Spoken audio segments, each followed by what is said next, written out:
Hello, good afternoon all. चलिए start करते हैं आज का लेक्चर। कल हमने cash flow from operating activities के क्वेश्चंस किए थे। I hope you guys are now comfortable with the cash flow from operating activities और आपने घर पे कॉरेस्पॉन्डिंग टिल इलस्ट्रेशन 18 मतलब उसका कॉरेस्पॉन्डिंग क्वेश्चंस 18 क्वेश्चन तक प्रैक्टिस किए होंगे आपने घर पे। ठीक है, चलिए आज हम 19th इलस्ट्रेशन, पुराने बुक्स में 20th, पुरानी बुक्स में 20th और नई बुक्स में 19 इन्वेस्टिंग स्टार्ट हो रहा है आपका। तो आप लोग जहां से इन्वेस्टिंग स्टार्ट हो रहा है वहां से देखिए।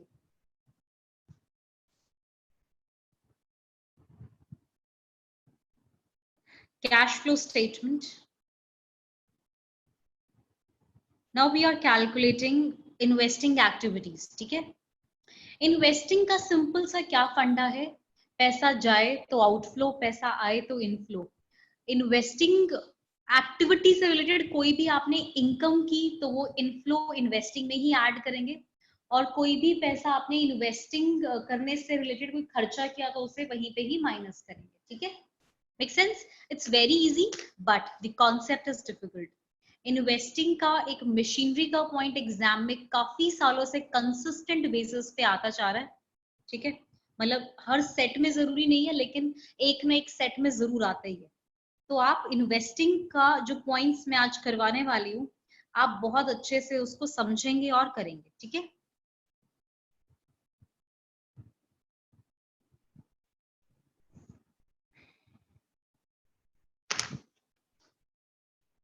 देखिए cash flow from investing activity. मैं इलस्ट्रेशन 19th नई बुक्स की और पुरानी बुक्स की 20th। Cash flow from investing activity.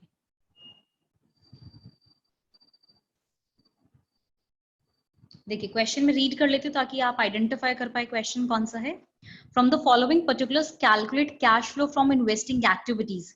आपको परचेज्ड और सोल्ड दे रखा है प्लांट, इन्वेस्टमेंट, गुडविल, पेटेंट, और नीचे बहुत सारे पॉइंट्स दिए हुए हैं, interest received, interest paid, dividend, dividend paid. ठीक है, तो what you have to do, you have to just pick only investing activities and place it here. ठीक है, make sense? You got the question, what you have to do. चलिए rule हमारा वही रहता है, सबसे पहला नेट प्रॉफिट बिफोर टैक्स लिखेंगे। मैम आप कैसी बात करते हैं, वो तो ऑपरेटिंग में आता है। बच्चों रूल वही रहेगा, आप चाहे कुछ भी कर रहे हैं तो हम माइंड में तो वही रखेंगे ना कि नेट प्रॉफिट तो आएगा नहीं यहाँ पे, तो चलिए गायब, वो तो करना नहीं। उसके बाद एडिशनल इन्फॉर्मेशन, फिर नोट्स टू अकाउंट्स, और फिर जो ऊपर टेबल, बैलेंस शीट, P&L जो भी दे रखा हम वहां पहुंचेंगे। ठीक है, बैक गियर में क्वेश्चन करेंगे। एंड द पॉइंट इज, आप अगर एक चीज पिक कर रहे हैं, अगर आपने सपोज प्लांट पिक किया है तो प्लांट से रिलेटेड पूरे क्वेश्चन में जो भी इंफॉर्मेशन है उसको सब एक साथ पढ़ के एग्जॉस्टिव ट्रीटमेंट उसका करेंगे। ऐसा नहीं है कि आपने सिर्फ एडजस्टमेंट पढ़ी और उसका ट्रीटमेंट कर दिया, ऊपर प्लांट खरीदी बेची कुछ देखा ही नहीं आपने। No, it won't happen. You have to do the entire, the exhaustive treatment of that particular item which you are picking up. Make sense? चलिए अब ये जो आपके पास नीचे बड़े सारे पॉइंट्स हैं तो इनको बैक गियर में लेने की जरूरत नहीं है, इनको फर्स्ट से स्टार्ट कर सकते हो। ठीक है, अब नोट्स अगर आपको 4 नोट दिए हुए तो ऐसा नहीं बैक गियर का चौथे नोट से स्टार्ट करो, पहले से you can start. Anyway it's your wish बच्चों, ऐसा नहीं है कि पहले से स्टार्ट करोगे तभी आंसर ठीक आएगा, चौथे से करोगे तो नहीं आएगा। Anyway you can pick, anyway. ये तो बस मैंने मेरे मेथड बना रखे हैं। ठीक है, आप लोगों को, बच्चों को समझाने के लिए, बस दैट्स इट। देखिए पहला है interest received on debenture held as investment 8,000। आपको 8,000 रुपए का इंटरेस्ट ऑन डिबेंचर रिसीव हुआ। मैम डिबेंचर पे तो इंटरेस्ट पे करते हैं, ये तो रिसीव कह रहा है। बच्चों अगर मैं डिबेंचर इशू करूंगी तो मैं पे करूंगी इंटरेस्ट, लेकिन अभी मैंने इंटरेस्ट रिसीव किया है, इसका मतलब मैंने दूसरी कंपनी के डिबेंचर्स खरीदे हुए हैं। ठीक है, मैम कितने के डिबेंचर खरीदे हुए, कहीं बताता तो नहीं है क्वेश्चन? नहीं बच्चों, ये क्वेश्चन में साइलेंट है कि डिबेंचर इस साल तो खरीदे नहीं, शायद 4 साल 5 साल पहले खरीदे होंगे। तो यानी इस साल ना तो इनफ्लो हुआ डिबेंचर खरीदने का, ना आउटफ्लो हुआ। ठीक है, डिबेंचर ना खरीदे ना बेचे, डिबेंचर्स को लेके कोई इनफ्लो आउटफ्लो नहीं है। लेकिन उसका इंटरेस्ट मुझे हर साल मिलता आ रहा है, ठीक है। तो इन्वेस्टमेंट का जो इंटरेस्ट मिलता है वो भी इन्वेस्टिंग एक्टिविटी है, हम यहां दिखाएंगे इंटरेस्ट रिसीव्ड ऑन डिबेंचर 8,000 पैसा आएगा, इनफ्लो तो प्लस, ठीक है। पे ऑन डिबेंचर इशूड 15,000, अब आपने डिबेंचर इशू किए और उस पे इंटरेस्ट पे किया, डिबेंचर इशू किए यानी आपने अपनी कंपनी के डिबेंचर इशू किए, so it is a financing activity. मैंने आपको बता चुके ना डिबेंचर इशू और डिबेंचर परचेज में डिफरेंस होता है। डिबेंचर इशू करना मतलब आपने अपनी ही कंपनी के अपने ही नाम की कंपनी के डिबेंचर इशू किए हैं, यानी वो आपने लोन रेज के एक तरह से, वो फाइनेंसिंग एक्टिविटी है। लेकिन आप किसी और कंपनी के डिबेंचर खरीद रहे हैं तो आपने अपना पैसा इन्वेस्ट कर दिया, ठीक है। तो ये इंटरेस्ट आपने पे किया डिबेंचर इशूड पे, ये भी फाइनेंसिंग ही एक्टिविटी है, ये यहां नहीं जाएगा, ठीक है। अगर बच्चों आप सच में ब्रेनस्टॉर्मिंग कर रहे हो, इंटरेस्ट रिसीव्ड ऑन डिबेंचर मैंने यहाँ 8,000 प्लस कर दिया, ऑपरेटिंग में भी क्या कोई इसका ट्रीटमेंट होना चाहिए? क्या ऑपरेटिंग में भी क्या इसका कोई ट्रीटमेंट होना चाहिए? बिल्कुल होगा इसका treatment. Adjustment for non cash and non operating activities में ये P&L में प्लस हो चुका, तो अब मैं माइनस कर दूंगी, ठीक है। Interest paid on debenture issued, ये फाइनेंसिंग में माइनस हो जाएगा, आपने पे किया, लेकिन सेकेंड टाइम ऑपरेटिंग में इसका क्या ट्रीटमेंट होगा? Same, adjustments for non cash and non operating items में एड बैक हो जाएगा, क्योंकि पहले ये माइनस हो चुका, ठीक है। थर्ड पॉइंट देखते हैं, dividend received on shares held as investment. Dividend received on shares, अब मैं ऐसे अपने बैकएंड माइंड में शेयर का सारा काम देख रही हूँ क्वेश्चन में, ऐसा नहीं कि मैं बोल नहीं रही तो देख नहीं रही। मैंने जब डिबेंचर का देखा तो मैंने डिबेंचर को भी देखा ऊपर टेबल में, ठीक है। बस मैं बोलना भूल गई आप लोगों को। अब जैसे dividend received on shares held as investment है, तो शेयर्स दिखाई दे रहे, खरीदे बेचे कुछ नहीं, कुछ नहीं है, तो आपको डिविडेंड मिला 20,000, शायद आपने पिछले कुछ सालों में खरीदे होंगे शेयर, ठीक है। तो डिविडेंड रिसीव्ड आपने यहाँ इसे ऐड किया, dividend received on share held as investment 20,000 पैसे आया तो इनफ्लो, ठीक है। प्लस साइन लगाने की जरूरत नहीं है, राइट। इसका सेकेंड टाइम ट्रीटमेंट ऑपरेटिंग में होगा, यस होगा, it will be subtracted in adjustments for non cash and non operating activities में। Dividend paid on equity share capital, dividend अगर आप पे करेंगे तो ये एक फाइनेंसिंग एक्टिविटी है, क्योंकि आप अपनी ही कंपनी के जो शेयर इशू किए हैं उस पर डिविडेंड पे कर रहे हो, तो डिविडेंड पेड हमेशा हमेशा हमेशा ही फाइनेंसिंग होता है, ठीक है। A plot of land was purchased out of the surplus funds for investment purpose and was let out for commercial use and rent received 30,000, आपको 30,000 रुपए का रेंट रिसीव हुआ। Plot of land was purchased out of surplus fund, अब purchase किया plot of land, तो यहाँ पे plot of land purchased outflow दिखाना चाहिए, पैसे जाएंगे खरीदेंगे तो। देखो कहीं दिख रहा है कितने का खरीदा प्लॉट ऑफ लैंड? मैम कहीं नहीं दे रखा इन्होंने प्लॉट ऑफ लैंड कितने का खरीदा, तो जब दे ही नहीं रखा अमाउंट तो मैं कहाँ से लूं, कहाँ से लिखूं, मैं यहाँ पे नहीं लिख सकती। लेकिन उसका जो रेंट मिला 30,000 का, वो मेरी इन्वेस्टिंग एक्टिविटी है, rent received on plot of land.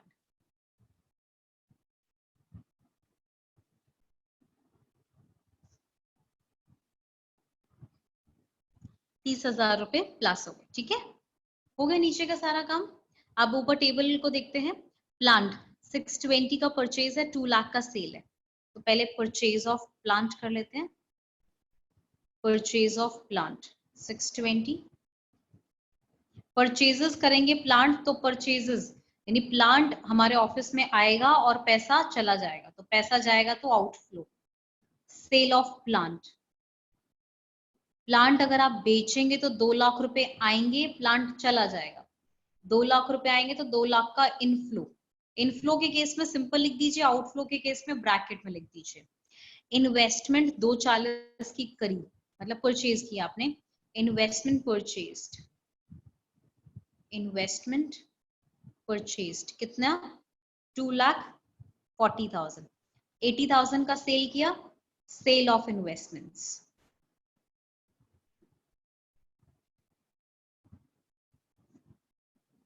80,000। अब इन्वेस्टमेंट परचेज करेंगे तो पैसा जाएगा और सेल करेंगे तो पैसा आएगा। गुडविल 1 लाख की परचेज की, गुडविल परचेज्ड, गुडविल भी तो इन्वेस्टिंग का ही पार्ट है ना। आप लोग घबरा तो नहीं रहे ना गुडविल को देख के। 1 लाख का परचेज किया तो आउटफ्लो। पेटेंट्स 1.5 लाख का सेल, सेल ऑफ पेटेंट्स। 150 का सेल, यानी पॉजिटिव साइन। ठीक है, मेक सेंस। हाँ जी, हो गया। बस अब इसका जो आंसर आएगा वो आप यहाँ लिख देंगे। आप नीचे फिर कहेंगे cash flow from investing activities. ठीक है, ऐसे ये शॉर्ट फॉर्म में नहीं लिखना, पूरा अच्छे से डिटेल में लिखेंगे आप। राइट, अगर इसका आंसर नेगेटिव में आए, जैसे क्वेश्चन में नेगेटिव आ रहा है 14,72,000 नेगेटिव आ रहा है, तो कैश फ्लो फ्रॉम नहीं है, फिर आप कहेंगे cash used in investing activities. फिर आप कहेंगे नेगेटिव आए तो कैश यूज्ड है ये आपका। ठीक है, पॉजिटिव आए तो cash flow from investing activities, और नेगेटिव आए तो cash used in investing activities. बच्चों बात समझ आ गई? ठीक है, चलिए अब आपके थोड़े से कॉम्प्लिकेटेड क्वेश्चन शुरू हो रहे। तो बहुत इजी था, खरीदा तो नेगेटिव, बेचा तो पॉजिटिव, उनका रिस्पेक्टिव रेंट या इंटरेस्ट या डिविडेंड मिला तो पॉजिटिव, बस बहुत सिंपल था। अब हम थोड़ा सा अपना लेवल बढ़ा लेते हैं। ठीक है,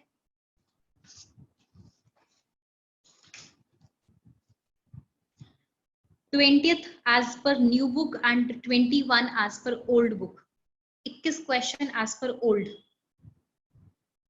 और 10 as per new।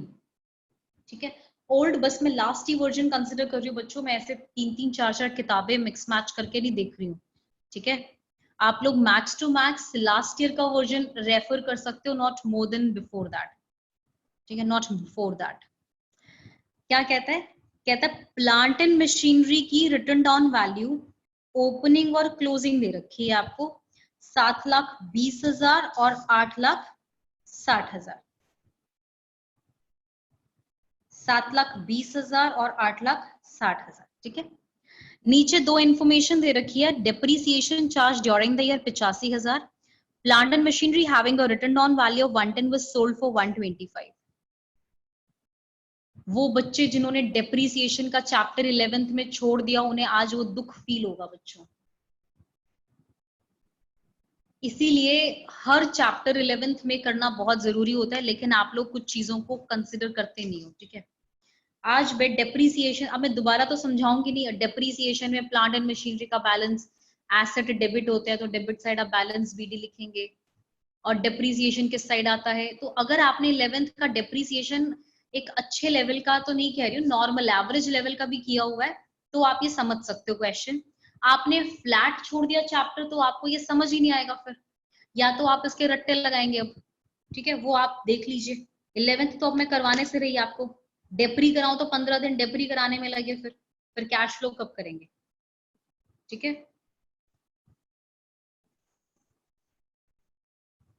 तो मैं यहाँ पे एक प्लांट एंड मशीनरी अकाउंट बना रही हूँ। ठीक है, आप मैं इतने फॉर्मेटिंग कर रही हूँ, थोड़ा सा आप इतने माइंड में सोचने की कोशिश कीजिए कैसा दिखाई देता था प्लांट एंड मशीनरी अकाउंट,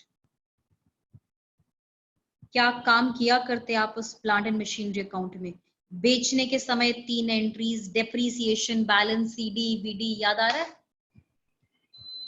बच्चों? एक बार ना बेल बजी है और मैं घर में अकेली हूँ, I need to check out. मैं 1 मिनट के लिए वीडियो ऑडियो अपना ऑफ करके जा रही हूँ। ठीक है, आप लोग बने रहेंगे।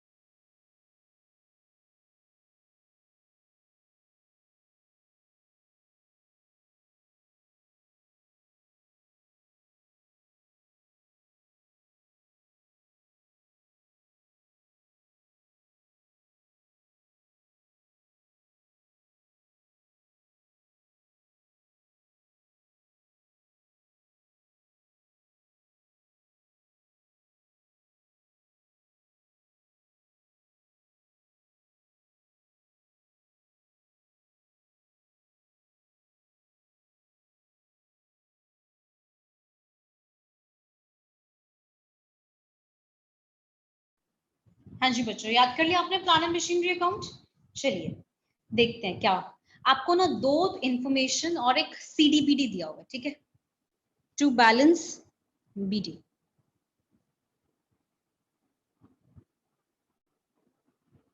$7,20,000 बाय बैलेंस सीडी, आपको क्लोजिंग बैलेंस भी दिया हुआ है $8,60,000, ठीक है, 8,60,000, 720, 860। अब आप इंफॉर्मेशन पढ़िए बच्चों, इसको प्लेस करने की कोशिश कीजिए। आप डायरेक्ट उसमें नहीं करेंगे, डायरेक्ट कैश फ्लो में काम नहीं करेंगे, पहले अकाउंट बनाएंगे इसका, ठीक है। अकाउंट बनाने से क्या होता है कि आपका जो है वो एक लीकेजेस नहीं रहते, मतलब आपने सारी इंफॉर्मेशन बहुत राइटली यूटिलाइज की है, कोई इंफॉर्मेशन बैलेंसिंग फिगर तो नहीं आ रही, इस तरह की चीजें जो है वो, जो सर्टेनिटीज जो होती हैं हमारी, अनसर्टेन चीजें हैं वो थोड़ी सर्टेन हो जाती हैं, ठीक है। तो कहते हैं ma'am depre charge during the year 85,000, by depreciation 85,000। इतना समझ आ गया, बैलेंस बीडी सीडी तो लिखना आता ही है, कहाँ लिखते हैं, डेप्री 85,000 का।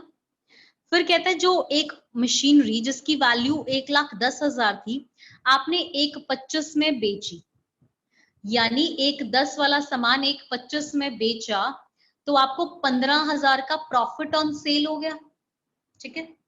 आप कहेंगे बाय बैंक अकाउंट, आपने 1,25,000 में बेचा और 15,000 का क्या हुआ, प्रॉफिट ऑन सेल, 15,000 का टू प्रॉफिट ऑन सेल या पी एंड एल, जो भी आप लिखना चाहते हैं। 11th में याद है ना, ऐसे लिखा करते, बेचते वक्त 3 एंट्रीज किया करते, बैंक, डेप्री और लॉस, तीनों यही होती थी। तो बेचने वाली मशीन का डेप्री है नहीं, लॉस है नहीं, तो गेन इस साइड लिख देंगे। बस ये सारी इंफॉर्मेशन इतनी दे रखी है, बस दो इंफॉर्मेशन थी, मैंने प्लेस कर दी। अब दोनों साइड मैच होना चाहिए आइडियली मेरा, ये तो मैच नहीं हो रहा, ये वाला साइड ज्यादा ही आ रहा है ना, ये वाला साइड आ रहा है 10,70,000 का, इस साइड तो सिर्फ 7,35,000 आ रहा है, तो यहाँ कुछ बैलेंसिंग फिगर बचेगा, वो आ रहा है 3,35,000 का। अब आप सोच सकते हैं इसे हम क्या लिखें, कॉमन सेंस लगाओ बच्चों कि ये 3,35 का डेबिट साइड क्या आ सकता है, क्या हो सकता है ये 3,35,000 का डेबिट साइड। इसे हम कहेंगे to bank account purchases, purchases ये बैलेंसिंग फिगर है हमारी, यानी हमने 3,35 का सामान और खरीदा है, ठीक है, समझ गए, 3,35 की बिल्डिंग और खरीदी। बाई चांस इस साइड बैलेंसिंग फिगर आता तो पहला डेप्री लेते हैं, डेप्री गिवन है तो फिर शायद मैं सेल ले लेती फिर उसको, ठीक है। तीन ही चीजें हो सकती हैं यहाँ पे, या तो डेप्री या बिकने वाला आइटम या बैलेंस सीडी, ठीक है। तो ऐसा नहीं है, वो यूजुअली बैलेंसिंग फिगर इसी साइड आते हैं, 90% क्वेश्चंस में इसी साइड आते हैं और उनको हम परचेजेस ही ले लेते हैं, ठीक है। चलिए अब हम इसका कैश फ्लो में काम करते हैं, ये कैश फ्लो बना लेंगे, ठीक है। Cash flow from investing activity,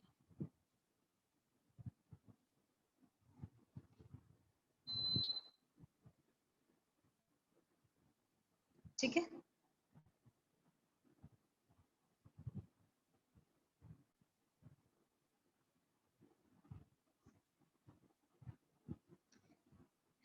देखिए अब इसको कॉमन सेंस लगाएंगे आप, मतलब बिल्कुल अपना कॉमन सेंस लगाएंगे, मैं रटवाना तो रटवा सकती हूँ लेकिन आप अपना दिमाग लगाएंगे, मेरे बताने से पहले आपके माइंड में स्ट्राइक करना चाहिए कि कौन सी आइटम कहाँ जानी चाहिए।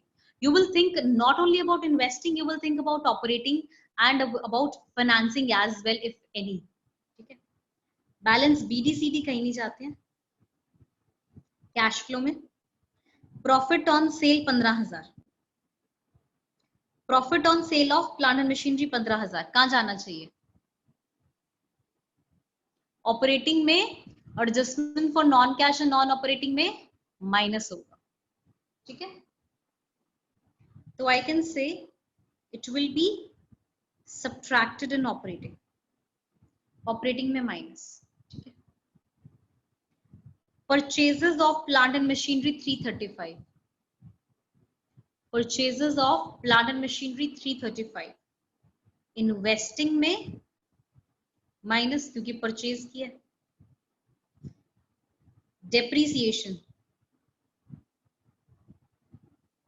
डेप्रीसिएशन बताओ बच्चों कहां जाना चाहिए? ऑपरेटिंग में, adjustment for non cash and non operating में प्लस। बैंक मतलब sale of plant and machinery, plant and machinery बेचेंगे तो कहां जाएगा? इन्वेस्टिंग में प्लस। समझ गए? तो यानी अभी इन्वेस्टिंग में सिर्फ दो चीजें जाएंगी, purchases of plant and machinery,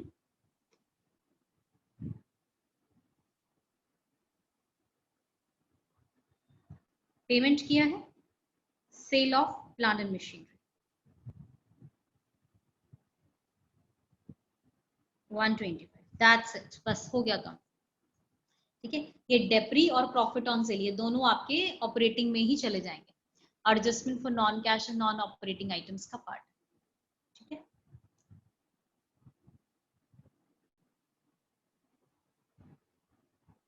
clear हो गया बच्चों? अगर आपको ऐसा लग रहा है कि मैम बिल्कुल अभी अच्छे से 100% नहीं समझ आया, तो हम ये ऐसे क्वेश्चन अभी करेंगे और, ठीक है। आज के लेक्चर के एंड तक समझ आ जाएगा, ठीक है। एकदम से सारी चीजें सब कुछ एकदम से नहीं समझ आता है, अभी हम करेंगे 3-4 क्वेश्चन ऐसे और ये वाला पॉइंट एग्जाम में मेरे अकॉर्डिंग जरूर आते हैं इस तरह का, ठीक है। तो इसलिए आप इसको फोकस करके सुनेंगे, ठीक है। घबराने की बात नहीं है, हम ऐसे क्वेश्चंस करने वाले अभी और, ठीक है। Now next is the 21st illustration, जो कि नई बुक्स में नई है, पुरानी बुक्स में नहीं है। ये पुरानी बुक्स में नहीं दे रखी बच्चों, it's not there in the new book, old book, ठीक है। बट मैं कुछ कोशिश कर रही हूँ लिखने की। बिल्डिंग का ओपनिंग और क्लोजिंग वैल्यू दिया हुआ है आपको 6 लाख और 7.5 लाख।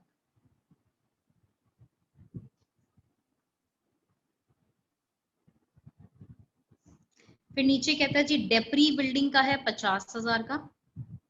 पहला पॉइंट, दूसरा पॉइंट ये दे रखा, पहला पॉइंट दिया हुआ है कि बिल्डिंग जिसकी कॉस्ट 1 लाख थी उस पे 30,000 का एक्यूमुलेटेड डेप्रीसिएशन था, 30,000 एक्यूमुलेटेड डेप्री था उस पे, उसको वाज सोल्ड फॉर ₹60,000।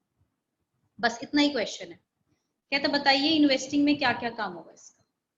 ये क्वेश्चन है बच्चों, मैंने लिख दिया पूरा। अब आप सोचे मैं एक इजएमआर भी लिखूं यहाँ पे, तो वो पॉसिबल नहीं है।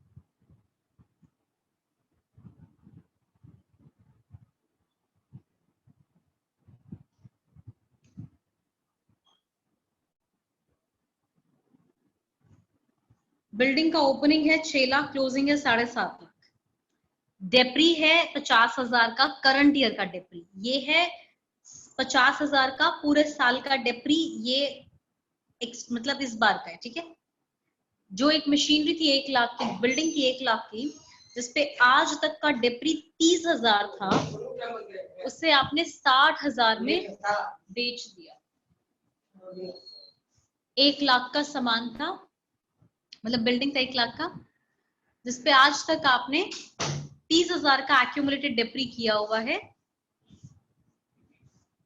has been sold for ₹60,000, ठीक है।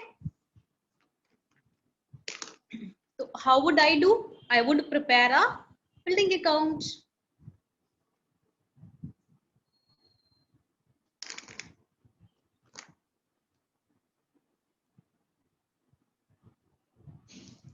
मेरे लिखने से पहले बच्चों आपके दिमाग में होना चाहिए कि what have to be done to balance BD, CD, BD बड़े ध्यान से देखेंगे बच्चों। ये लोग पहले क्लोजिंग बाद में ओपनिंग बड़ा झमेला झोल करते हैं। बोर्ड्स में तो स्पेशली फेमस है इस चीजों के लिए। ये पार्ट भी पूरा ही ऐसे करते हैं, कहीं भी कुछ भी दे देते हैं, ओपनिंग कहीं क्लोजिंग कहीं, ठीक है। ओपनिंग है 6 लाख का, बाय बैलेंस CD है 7.5 लाख,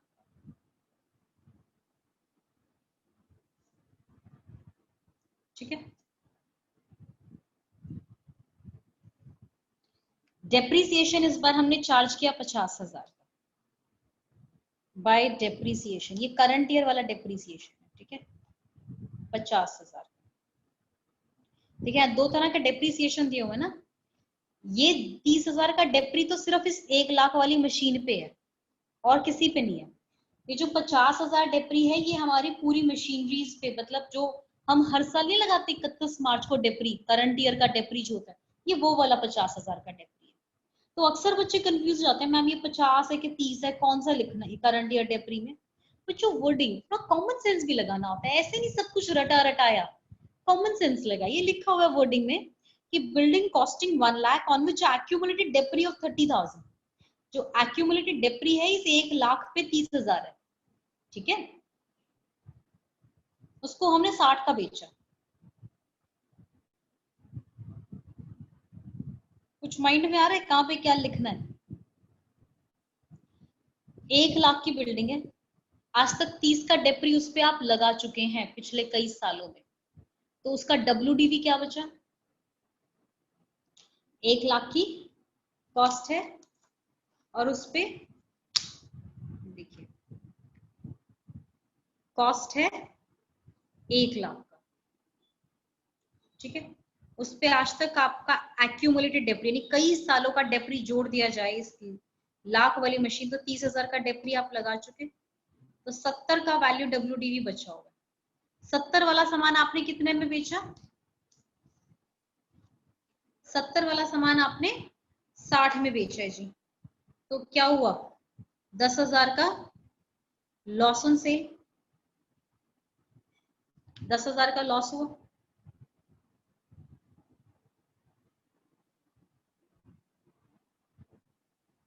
एक लाख का कॉस्ट है, आज तक 30,000 का डेप्री आप लगा चुके, तो 70,000 की वैल्यू 60 में बेची तो 10 का लॉस हुआ। अब इसे प्लेस करते हैं यहाँ पे, ठीक है,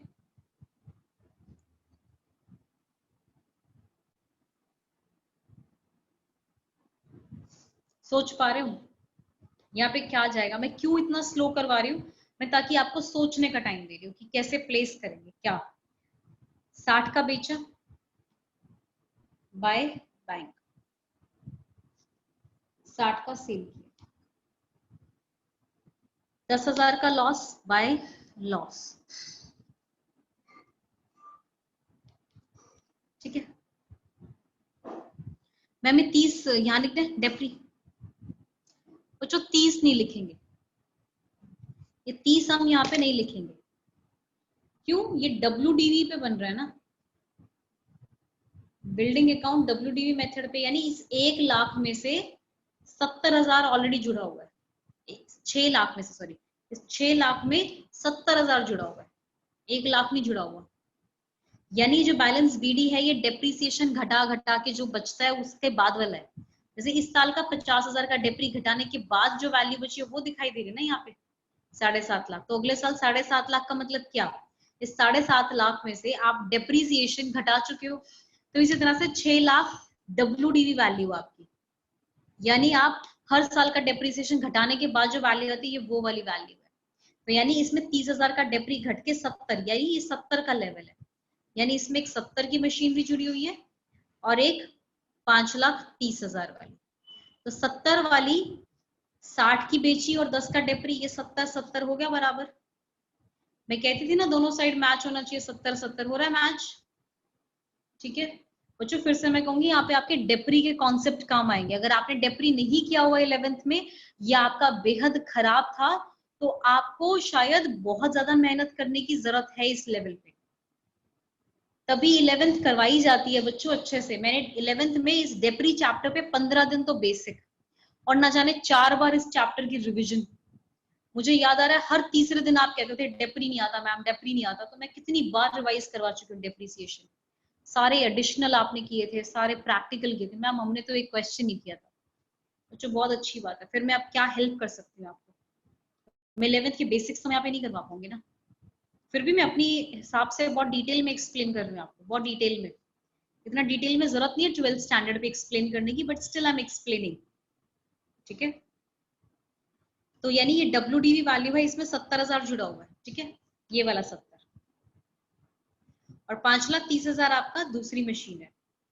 ठीक है, समझ गए बच्चों? ये वो बिकने वाली मशीन है, वो 60 की बिकी, 10 का लॉस, 70 ये 70 ये, दोनों साइड कैंसिल हो गया। और बची मशीनरी पे 50,000 का डेप्री और 7.5 लाख। लेकिन ये दोनों साइड मैच नहीं हो रहा, दोनों साइड मैच नहीं हो रहा है, तो यहाँ पे कोई बैलेंसिंग फिगर आएगी टू बैंक अकाउंट। फिर से हम क्या लिखेंगे? Purchases of building.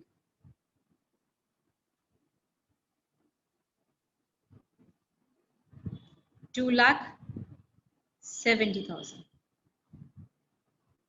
Purchases of building 2,70,000। ठीक है,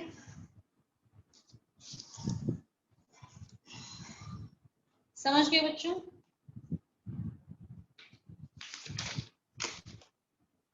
ठीक है,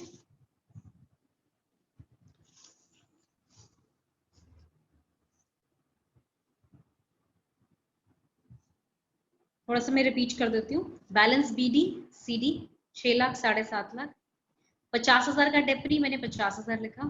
फिर कहता है जी बिल्डिंग 1 लाख वाली जिसपे 30,000 का आज तक डेप्री था, यानी 70 वाली चीज 60 में बेची, 70 वाली 60 में बेचेंगे तो 60 बिकने के और 10 लॉस के।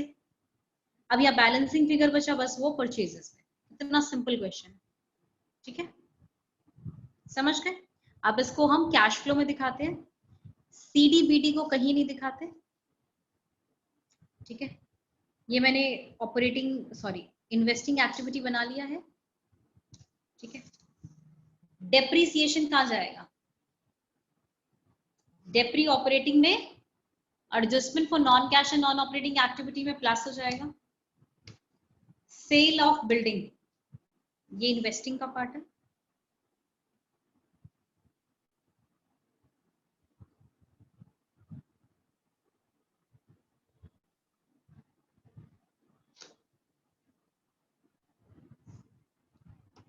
ये सेल का पार्ट है, इन्वेस्टिंग का पार्ट है। Sale of building 60,000। Loss on sale of building 10,000 कहाँ जाएगा? Loss on sale of building 10,000 कहाँ जाएगा? ऑपरेटिंग में, adjustment for non cash and non operating activity में प्लस हो जाएगा। ठीक है, क्योंकि ये पीएनएल में डेबिट हो चुका होगा जो कि नॉन ऑपरेटिंग आइटम। ठीक है, परचेजेस ऑफ बिल्डिंग।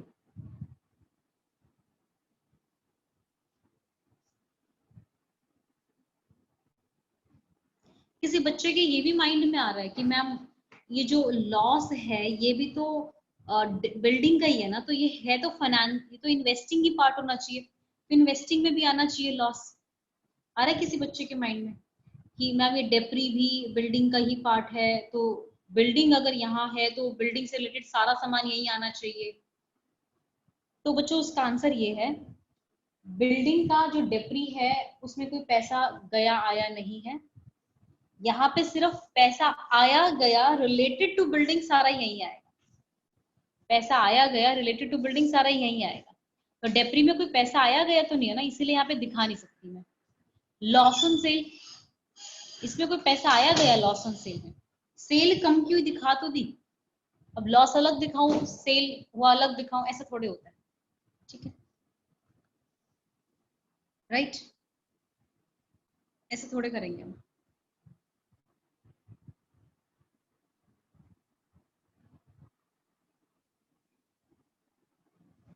क्लियर हो गया बच्चों?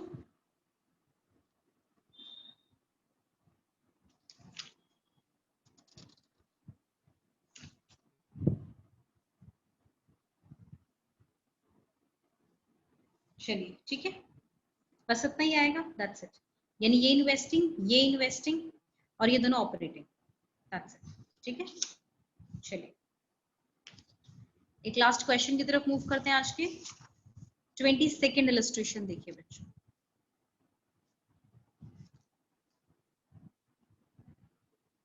नई पुरानी बुक्स में दोनों में 22nd ही है।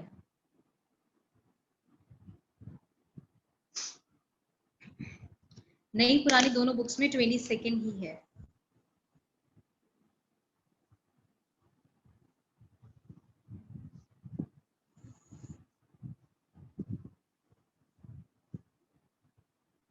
देखिए ये तो मैंने कैश फ्लो स्टेटमेंट का एक छोटा सा एक्सट्रैक्ट बना एक तरह से।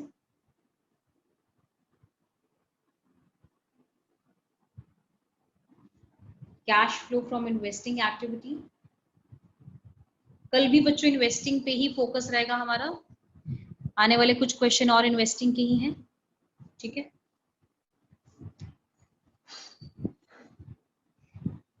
देखिए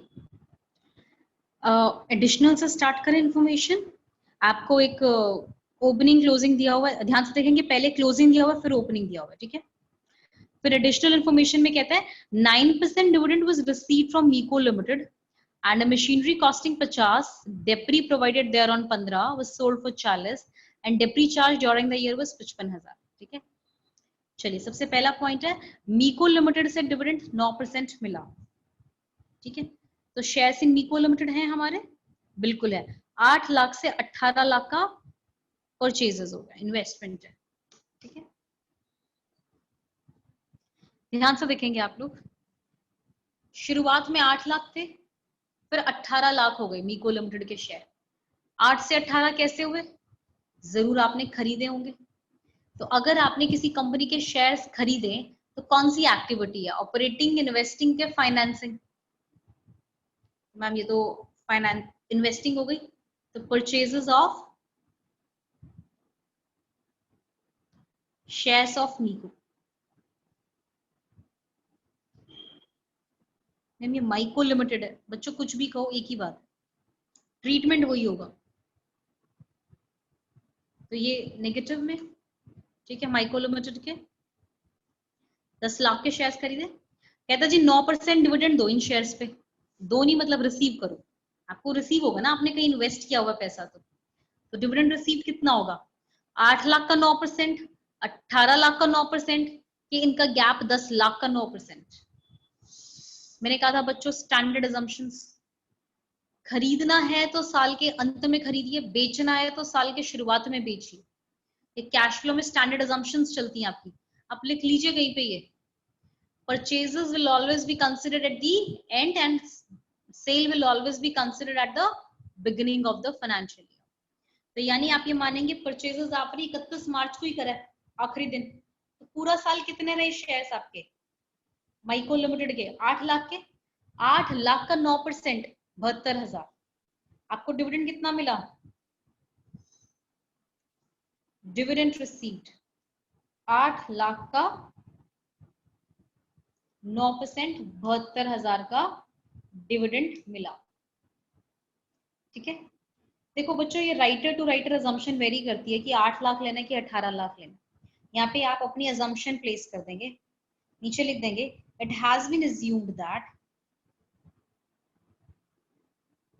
क्योंकि कुछ गिवन नहीं है ना क्वेश्चन में, देता क्वेश्चन में कोई फिगर तो हम उसके हिसाब से काम करते।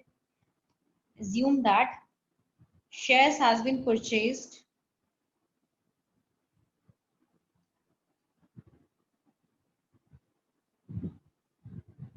on 31/3/2015,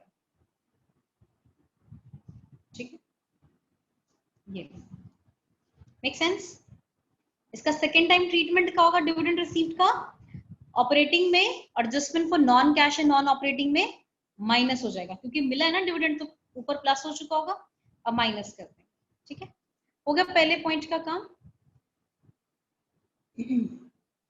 सेकेंड फिर मशीनरी को लेके है, तो मशीनरी का अकाउंट मैंने पहले से तैयार करके रखा है। Machinery account to balance BD by balance CD.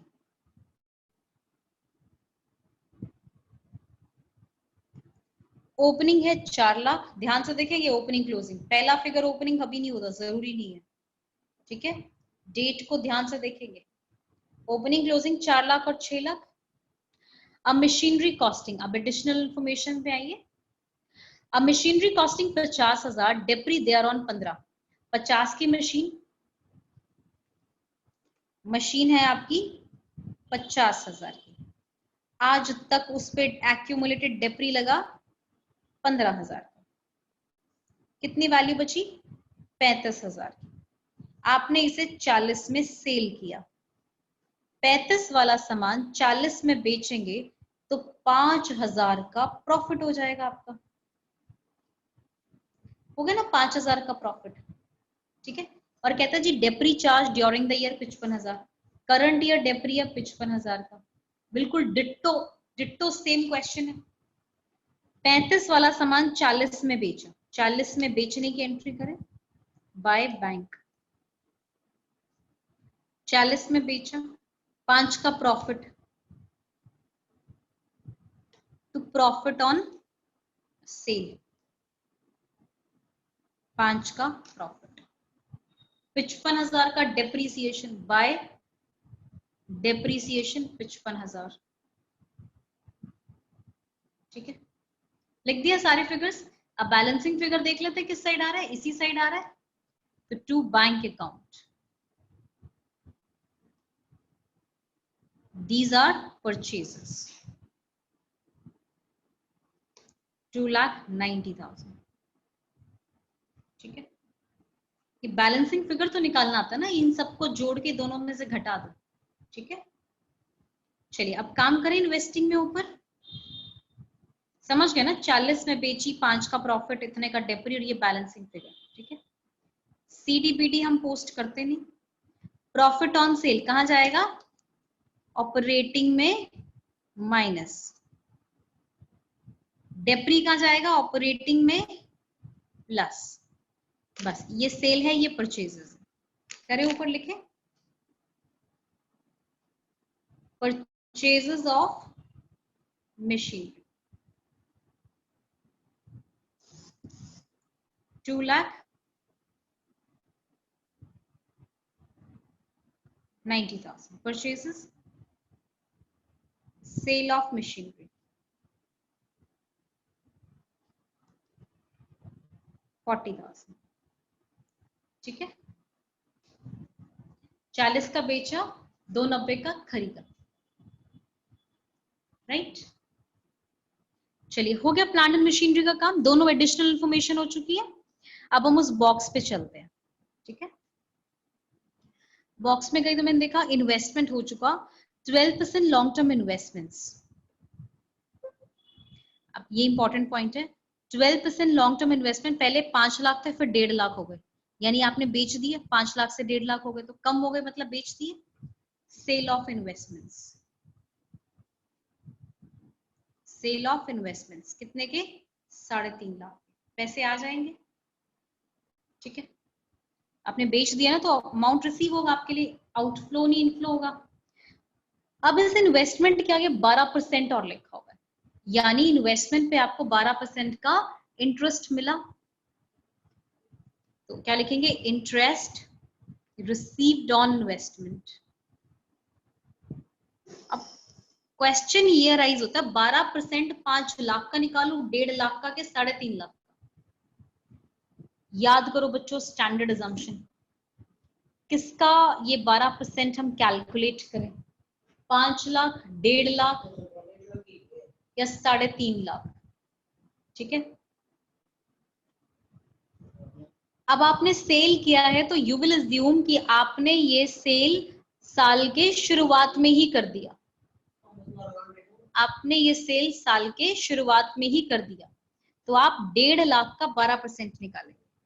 ठीक है, 1.5 लाख का 12%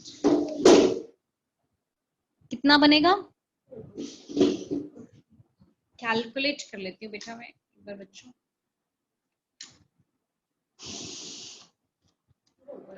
ठीक है, 1.5 लाख का 12%, 18,000। ठीक है, ये आपको इंटरेस्ट मिला। मैम बुक में तो कुछ और दिया हुआ है, बुक में 5 लाख का 12% दिया हुआ है। बच्चों अपनी अपनी अजम्पशन है, मैं अपनी स्टैंडर्ड अजम्पशन क्या ले रही हूँ, परचेजेस साल के एंड में, सेल साल के शुरुआत में कंसिडर करें। ठीक है, परचेजेस एंड में और सेल साल के शुरुआत में लेंगे। ठीक है, नाउ लास्ट इज गुडविल, 40 से 1,20,000 हो गया, गुडविल बढ़ गई तो मतलब purchases of goodwill, purchases of goodwill 40 से 1,20 मतलब 80 का सामान आपने और खरीदा, आउटफ्लो। ठीक है, समझ गए? अब जो इसका आंसर आएगा दैट्स इट। इस इंटरेस्ट रिसीव्ड के साथ एक आप assumption ऐड कर देना, it has been assumed that कि investments are sold at the beginning of the year. ठीक है, चलिए समझ आ गया बच्चों? कवर अप हो गया सारा। कल हम और करेंगे इन्वेस्टिंग के बचे हुए क्वेश्चन 23rd, 24, 25, 26, 27। कल का भी लेक्चर बहुत इंपॉर्टेंट है बच्चों, फिर फाइनेंसिंग स्टार्ट करेंगे। ये जो क्वेश्चन सारे चल रहे हैं ना, ये 20 से लेके 30 तक के सारे क्वेश्चन इंपॉर्टेंट मार्क कर लेना, वेरी इंपॉर्टेंट। 20 से 30, 35 तक के क्वेश्चन, ठीक है? चलो ये समझ आ गया बच्चों? एक बार आप घर पे प्रैक्टिस जरूर करेंगे, और कल हम जो है और हाई लेवल क्वेश्चंस करेंगे इसमें। तो अगर आज कहीं थोड़ा बहुत आपको लग रहा है कि 80% समझ आया, 90% समझ आया, तो बचा हुआ कल आपको कवर अप हो जाएगा। ठीक है, आप घर पे जरूर प्रैक्टिस करेंगे, राइट? चलिए, ओके, बाय बाय ऑल।